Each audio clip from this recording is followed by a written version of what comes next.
Channel 5 வியூவர்ஸ்க்கு ஒரு பெரிய hi, this is Vijay Sathya. இன்னைக்கு நம்ம நீ ஃபார் எவர் அப்படின்னு சொல்லிட்டு ரொம்பவே அழகான ஒரு காதல் கதையோட ரிவ்யூ தாங்க இந்த வீடியோவில் பார்க்க போகிறோம். ஸோ மோஸ்ட்லி இந்த படம் பார்க்க போகிறப்ப எப்படி இருந்துச்சுன்னா, அந்த தியேட்டர் ஃபுல்லாகவே அப்படியே காதலால் மிதக்க விட்டாங்க அப்படின்னு தான் சொல்லணும். ஏன்னா டைட்டில் கேட்குறப்பே ஒரு மாதிரி மெல்ட் ஆகிற மாதிரி தான் வச்சுருக்காங்க. இந்த படத்தில் இந்த 90s லவ் பார்த்துருப்போம், 2K கிட்ஸோட லவ் பார்த்துருப்போம். ஆனால் இந்த ரெண்டு லவ்வையும் ரொம்ப அழகாக வந்து ப்ரெசென்ட் பண்ணியிருக்காரு. முக்கியமாக டேரக்டரோட மெயினான மோட்டிவ் என்ன தெரியுமா? காதல் அப்படின்றது அடுத்தவங்க சொல்லி வரதோ இல்லைனா நம்ம மற்றவங்கள பார்த்து வரதோ கிடையாது. எப்பயுமே காதல் நம்ம ஃபீல் பண்ணாதான் தெரியும் அப்படின்னு சொல்லிட்டு ஒரு அழகான விஷயத்தை இந்த படத்து மூலமாக சொல்லியிருக்காரு. இந்த படத்தை அசோக் குமார் கலைவாணி அப்படின்றவர் டைரக்ட் பண்ணியிருக்காரு. ஸோ அதே மாதிரி நம்ம சுதர்ஷன் கோவிந்த் அப்படின்றவர் தான் லீட் கேரக்டர் பண்ணியிருக்காரு. ஹீரோயினா வந்து நம்ம அர்ச்சனா ரவி வந்து நடிச்சிருக்காங்க. அதே மாதிரி நம்ம விஜய் பிரதோஷ், அப்புறம் ஒய்ஜி மகேந்திரன், ஸ்னேகா அப்படின்னு சொல்லிட்டு நிறைய பேர் இந்த படத்துல முக்கியமான கேரக்டர்லையும் நடிச்சிருக்காங்க. படத்தோட ஸ்டார்டிங்லேயே பார்த்தீங்கன்னா நம்ம சுதர்ஷன் கோவிந்த் இருக்கார்ல, ஸோ அவர் வந்து ரொம்ப இன்னசென்ட்டான ஒரு பையனா வந்து காட்டுறாங்க. நம்ம எல்லாத்தோட வீட்லையுமே ரொம்ப ஸ்ட்ரிக்டான ஒரு பிரின்சிபல் இருப்பாங்க. ஒன்று அது நம்ம அப்பாவா இருக்கலாம், இல்லை தாத்தாவா இருக்கலாம், அம்மாவா இருக்கலாம். அதே மாதிரி நம்ம சுதர்ஷன் கோவிந்தோட வீட்டில் வந்து ஒரு பிரின்சிபல் அப்படின்னா அவரோட தாத்தா ஒய்ஜி மகேந்திரன் தான். அவர் ஒரு சம்பவத்தினால என்ன ஆயிடுச்சுன்னா, வீட்டில் எல்லாருமே இவர் சொல்றதான் கேட்கணும் அப்படின்னு சொல்லி ரொம்ப கண்டிப்பாக வளர்த்துட்டு இருக்காரு.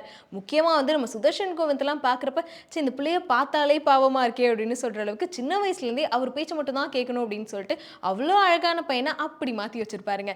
இந்த நேரத்தில் தான் பார்த்தீங்கன்னா வீட்டுக்குள்ளேயும் நிறைய பிரச்சனைகள் நடக்குது. முக்கியமாக இவர் வந்து ஒரு கூட்டு குடும்பத்தில் வாழக்கூடிய ஒரு பையனாக இருக்காரு. ஸோ அங்கேருந்து சென்னை வந்து ஒரு ஆப் டெவலப்பராக இருக்காரு. அதுக்கப்புறமா நம்ம ஹீரோயின் அர்ச்சனா ரவி அப்படின்னு எடுத்துக்கிட்டா இவருக்கு அப்படியே ஆப்போசிட், ரொம்ப போல்டான ஒரு பொண்ணு. அவங்களோட ப்ரொஃபஷன் வந்து டேரக்டர் ஆகணும் அப்படின்னு சொல்லிட்டு எப்படியாச்சும் ஒரு பெரிய டேரக்டர் ஆகணும் அப்படின்னு அவங்களும் ட்ரை பண்ணிட்டு இருக்காங்க. ஸோ ரெண்டு பேரும் கிட்டத்தட்ட பார்த்தீங்கன்னா ஒரு இடத்துல தான் வந்து சந்திக்கிறாங்க.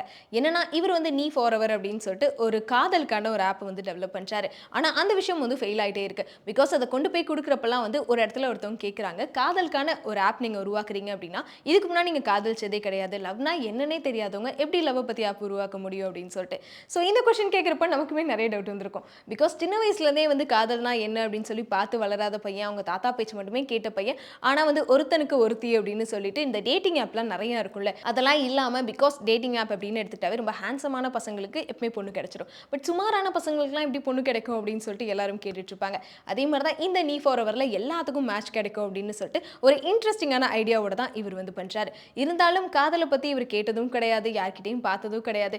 இவராக ஃபீல் பண்ணாதானே ஒரு ஆப் டெவலப் பண்ண முடியும் அப்படின்னு சொல்லிட்டு ஒருத்தர் சொல்கிறாரு. ஸோ ப்ரொஃபஷனலுக்காக ஒரு வேலை காதலிச்சு பார்க்கலாம் அப்படின்னு இவரும் டிசைட் பண்ணுறாரு.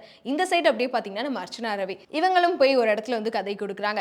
அப்படி கொடுக்குறப்போ அங்கே இருக்கக்கூடிய அந்த ப்ரொடியூசர் வந்து என்ன சொல்லிட்டாங்க அப்படின்னா, நீங்கள் ஒரு லவ் ஸ்டோரி கொண்டு வந்தீங்கன்னா இப்போயே படத்தை ஸ்டார்ட் பண்ணிடலாம் அப்படின்னு சொல்கிறாங்க. ஸோ அவங்களுக்கும் காதல் தான் என்னென்னு தெரியாது, இது வரைக்கும் காதலிச்சதே கிடையாது அப்படின்றப்போ இந்த ரெண்டு கேரக்டர்ஸும் அதாவது அவங்களோட வேலைக்காக இந்த காதல் அப்படின்ற விஷயத்தில் இணைகிறாங்க. அதுக்கப்புறம் ரெண்டு பேரும் சேர்ந்தாங்களா இல்லையா, இல்லை இந்த காதல் இவங்க லைஃப் எப்படியெல்லாம் மாற்றுச்சு அப்படின்றது தான் இந்த படத்தோட கதை. ஸ்டார்டிங்லேருந்தே ஒரு மாதிரி வயலன்ஸாக இந்த மாதிரிலாம் எதுவுமே கிடையாது. ரொம்ப சைலண்ட்டாக ரொம்ப அழகாக இதை பார்க்குறப்ப நம்மளே வந்து ஒரு மாதிரி நம்மளே மறந்து இந்த படத்தை பார்த்துட்டு இருப்போம். பிகாஸ் ஸ்டார்டிங்கில் நம்ம சுதர்ஷன் கோவிந்தா இருக்கட்டும், அவரோட கேரக்டர் நேம் வந்து அஜய். ஸோ அந்த அஜய் அப்படின்ற நேம் தான் இப்போ இருக்கு எனக்கு ஞாபகம் இருக்கு. ஏன்னா இந்த பையனை வந்து இந்த படத்தில் பார்க்குறப்போ எப்படி இருந்துச்சுன்னா, உண்மையாலுமே ஒரு பொண்ணுக்கு இந்த மாதிரி பையன்லாம் கிடைச்சா செம்மையாக இருக்கும்ப்பா அப்படின்னு சொல்கிற அளவுக்கு அவரை என்னதான் படத்தில் நடித்தா நம்மளே அவர் வந்து காதலிக்க ஆரம்பிச்சிருவோம். அந்தளவுக்கு ரொம்பவே க்யூட்டாக வந்து இந்த படத்தில் நடிச்சிருப்பாரு. முக்கியமாக ஸ்டார்டிங் என்னதான் சென்னையில் இருந்தாலும் அவங்க தாத்தா ஊரில் தான் இருக்காரு. இருந்தாலும் எந்த அளவுக்கு நல்ல பையன் அப்படின்னா எப்பயுமே வந்து அவரை பற்றி அவருக்கே தெரியாது. பிகாஸ் எல்லாமே அவங்க தாத்தா பேச்சவே கேட்டு வளர்ந்த காரணத்தினாலே வந்து குடிக்க மாட்டார். ஸோ வெளியில் வந்து அவ்வளோக்கா வந்து எக்ஸ்பிரசிவாக இருக்க மாட்டார். பட் எல்லாமே அவருக்கு பண்ணணும்னு ஆசை, ஆனால் எதுவுமே பண்ண மாட்டார். சொல்லப்போனால் அவரே அவர் தொலைச்சிட்டு தேடிட்டு இருக்க ஒரு பையனாக தான் இருப்பார். அந்த சீன்ஸ் எல்லாமே பார்க்குறப்போ நிறைய பேர் வந்து நம்மளும் இப்படி தான் இருக்கோம் அப்படின்னு சொல்லிட்டு நம்ம கூட ஈஸியாக கனெக்ட் பண்ணிக்க முடியும். இன்னொரு சைடு அர்ச்சனா ரவி அப்படின்னு எடுத்துக்கிட்டா அவங்களும் ரொம்ப போல்டான கேரக்டராக இருந்தாலும் ஃபேமிலி அப்படின்னு சொல்லிட்டு எதுவுமே இல்லாத அநாத ஆசிரமத்தில் வளர்ந்த ஒரு பொண்ணாக இருக்காங்க. ஸோ இவங்க ரெண்டு பேர்த்தோட கதை தான் ஸ்டார்டிங் ஃபர்ஸ்ட் ஆஃப் ஃபுல்லாகவே கொண்டு போகிறாங்க. முக்கியமாக நம்ம விஜய் பிரதோஷ், ஸோ நீங்கள் பிரத்துவை பார்த்துருப்பீங்க. எப்பயுமே மோஸ்ட்லி எந்த படத்தில் நடித்தாலும் சரி ஒரு மாதிரி ஜென்சி கிட் அப்படின்றதுக்கு ஏற்ற மாதிரி ஒரு உருவமாகவே வந்து நிறைய கேரக்டர்ஸ் பண்ணுவார். இந்த படத்துலையும் ஒரு ஜென்சி கிட்டுக்கு ஏற்ற மாதிரி ஒரு பையனாக தான் நம்ம விஜய் பிரதோஷ் வந்து நம்ம சுதர்ஷன் கோவிந்துக்கு ஃப்ரெண்டாக நடிச்சிருக்காரு. ஸோ அவரோட போர்ஷன்ஸ் எனக்கு ரொம்பவே பிடிச்சிருந்துச்சு பர்சனலி. பிகாஸ் நம்ம சுதர்ஷன் கோவிந்த் அதாவது நம்ம அஜய் மாதிரி பையன் கிடைக்கிறானோ இல்லையோ, ஆனால் விஜய் பிரதோஷ் மாதிரி நிறைய பையன் வந்து இருக்காங்க. ஸோ அந்தளவுக்கு என்னதான் அவங்க பண்ணாலும் நம்ம வந்து ரசிக்கிற மாதிரி இருக்கும். ஏன்னா ஃப்ரெண்டு கேரக்டர் அப்படின்னாலும் வந்து இந்த படத்தில் ஒரு மாதிரி எல்லா இடங்களையுமே ஒரு வர கேரக்டர் எல்லாமே அவரை மட்டுமே பார்க்கணும் அப்படின்னு சொல்கிற அளவுக்கு ஒரு மாதிரி ரொம்ப நல்லா வந்து பெர்ஃபார்ம் பண்ணியிருந்தார். ஸோ இவரோட ரெண்டு ஃப்ரெண்டுமே ஒன்று விஜய் பிரதோஷா இருக்கட்டும், இல்லை இன்னொரு கேரக்டராக இருக்கட்டும், அதே மாதிரி ஹீரோயினுக்கு ஃப்ரெண்டாக நடிச்ச நம்ம ஸ்னேகா. ஸோ இவங்களையும் இன்ஸ்டாகிராமில் எல்லாமே பார்த்துருப்பீங்க, ஒரு இன்ஸ்டா இன்ஃப்ளூயன்சர். இந்த 3 பேர்த்த பார்க்குறப்ப தான் மோஸ்ட்லி வந்து நம்ம கூட அதிகமாகவே கனெக்ட் பண்ணிக்க முடிஞ்சு. ஏன்னா அந்தளவுக்கு ஒரு சின்ன சின்ன கேரக்டர், அதே மாதிரி அந்தந்த இடங்களில் வந்தாலும் எல்லா இடங்களையுமே நம்ம ரசிக்க வைக்கிற அளவுக்கு தான் நடிச்சிருந்தாங்க. ஸோ அந்த மாதிரி ஃபர்ஸ்ட் ஆஃப் ஃபுல்லாகவே வந்து சென்னை வாழ்க்கை, ஐடி வாழ்க்கை, ஆப் டெவலப்பர், டேரக்டர் அப்படின்னு சொல்லிட்டு பல விஷயங்களை காமிச்சாலும், செகண்ட் ஆஃப் அப்படின்னு எடுத்துக்கிட்டாவே இந்த கிராமத்து கதைக்களத்தில் அந்த கூட்டு குடும்பமாக இருக்கட்டும், அங்கே நடக்கக்கூடிய விஷயங்களாக இருக்கட்டும், எப்பவுமே வீட்டில் ஒரு பொண்ணு வந்தால் வந்து அந்த இருக்க எல்லாத்தையும் சேஞ்ச் பண்ணுறது அப்படின்னு சொல்லிட்டு செகண்ட் ஆஃப் ஃபுல்லாகவே ரொம்ப அழகான விஷுவல்ஸோட, முக்கியமாக அங்கே இருக்கக்கூடிய அந்த ஊரில் இருக்கக்கூடிய மக்கள் அப்படின்னு சொல்லிட்டு ரொம்ப அழகாகவே வந்து எடுத்துகிட்டு போயிருந்தாங்க. இந்த படத்தில் முழுக்க முழுக்க வந்து காதல் அப்படின்னு சொன்னனாலே வந்து ஃபர்ஸ்ட் ஆஃப்லாம் வந்து இந்த 2K கிட்ஸோ லவ் பற்றி நிறைய பேசினாலும், செகண்ட் ஆஃப்ல பாதி வந்து இந்த 90s கிட்டோ லவ். ஸோ என்ன மாதிரி காதல் அப்படின்னு சொல்லிட்டு எப்போ காதலிச்சாலும் சரி, 2K ஐ மீன் ஜென்சி கிட்டோ லவ்வாக இருக்கட்டும், இல்லை 90s கிட்டோ லவ்வாக இருக்கட்டும், எந்த ஜென்ரேஷனில் காதலிச்சாலும் காதல் அப்படின்றது ஒன்று தானே அப்படின்ற மாதிரி ஒரு விஷயம் இருக்கும். முக்கியமாக பார்த்தீங்கன்னா இந்த காதலுக்குள்ள ஈகோ அப்படின்ற விஷயம் இருக்கவே கூடாது.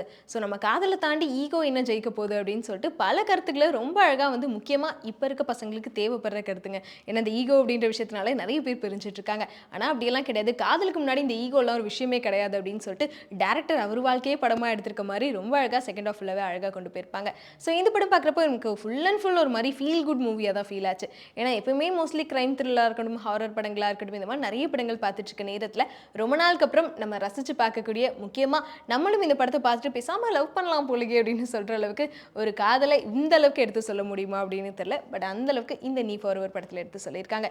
சார் நீங்களும் மறக்காமல் இந்த படத்தை தியேட்டரில் உங்களோட ஃப்ரெண்ட்ஸ் அண்ட் ஃபேமிலியோடையோ இல்லை உங்களோட கேர்ள் ஃப்ரெண்ட் பாய் ஃப்ரெண்ட் கூடயோ கண்டிப்பாக ட்ரை பண்ணி பார்த்துட்டு படம் எப்படி இருக்குது அப்படின்றத மறக்காமல் கமெண்ட்டில் சொல்லிடுங்க.